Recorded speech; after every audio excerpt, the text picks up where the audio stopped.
Thrissur Pooram കലക്കിയത് പോലീസാണെന്നാണ് UDF സ്ഥാനാർത്ഥി K Muraleedharan MP പറയുന്നത്. ഇപ്പോൾ എടുത്ത നടപടികൾ പോരെന്നും കമ്മീഷണർ സമ്മർദ്ദങ്ങൾക്ക് വഴങ്ങിയോ എന്നറിയാൻ ജുഡീഷ്യൽ അന്വേഷണം തന്നെ വേണമെന്നുമാണ് മുരളീധരൻ പറയുന്നത്. പൂരവുമായി ബന്ധപ്പെട്ട് പോലീസിനെതിരെ ഉണ്ടായ പരാതിയിൽ Thrissur police commissioner Ankit Ashok, assistant commissioner Sudarshan എന്നിവരെ സ്ഥലം മാറ്റാൻ മുഖ്യമന്ത്രി നിർദ്ദേശിച്ചിരുന്നു. കമ്മീഷണറെ ഇവർ തൽക്കാലത്തേക്ക് മാറ്റി നിർത്തുകയാണ്. തെരഞ്ഞെടുപ്പ് കഴിയുമ്പോൾ വീണ്ടും ഇവിടെ തന്നെ കൊണ്ടുവരും. ആളെ പറ്റിക്കാനാണ് ഈ നടപടി. പൂരം കലക്കാൻ രാവിലെ മുതൽ കമ്മീഷണർ ശ്രമിച്ചുകൊണ്ടേയിരുന്നു. കമ്മീഷണർ പൂരം കലക്കുന്നതിന് ഞാൻ തന്നെ സാക്ഷിയാണ്. ബ്രഹ്മസ്വം മഠത്തിൽ പാസും കാണിച്ച് എത്തിയവരെ തടഞ്ഞു. എന്നെ തടയാൻ നോക്കിയിരുന്നെങ്കിൽ വിവരം അറിഞ്ഞേനെ. പൂരത്തിൻ്റെ പൊലിമ മുഴുവൻ പോയി എന്നുമാണ് മുരളീധരൻ പറയുന്നത്.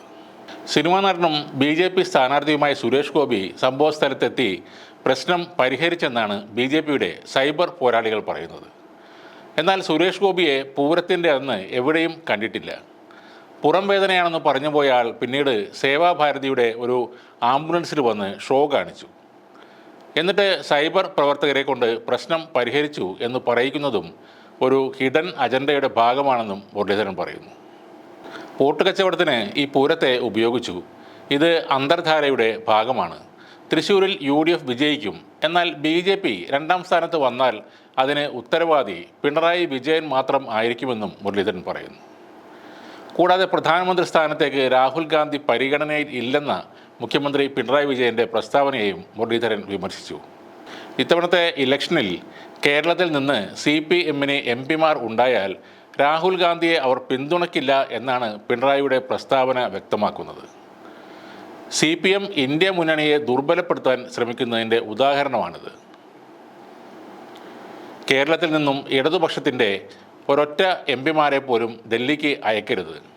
അയച്ചാൽ അവർ ഇന്ത്യ എന്ന വലിയ മുന്നണി കുളമാക്കി മാറ്റും. രാഹുലിനെ മാത്രമല്ല കോൺഗ്രസിനെ പോലും തലപ്പത്തെത്തിക്കാൻ ഇടതുപക്ഷം സമ്മതിക്കില്ല. മോഡിക്ക് വേണ്ടി ഇടതുപക്ഷം ഇന്ത്യ മുന്നണി കലക്കും. പിണറായിയുടെ ഒരാളെപ്പോലും ഡൽഹിക്ക് അയക്കരുതെന്നും രാഹുൽ തന്നെയാണ് പ്രധാനമന്ത്രി സ്ഥാനാർത്ഥിയെന്നും മുരളീധരൻ പറയുന്നു. BJPയെ എതിർക്കാൻ ഒരുമിച്ച് നിൽക്കുന്ന മഹാപ്രതിപക്ഷ സഖ്യത്തിലുള്ളവരാണ് ഈ കോൺഗ്രസും CPM-ഉം.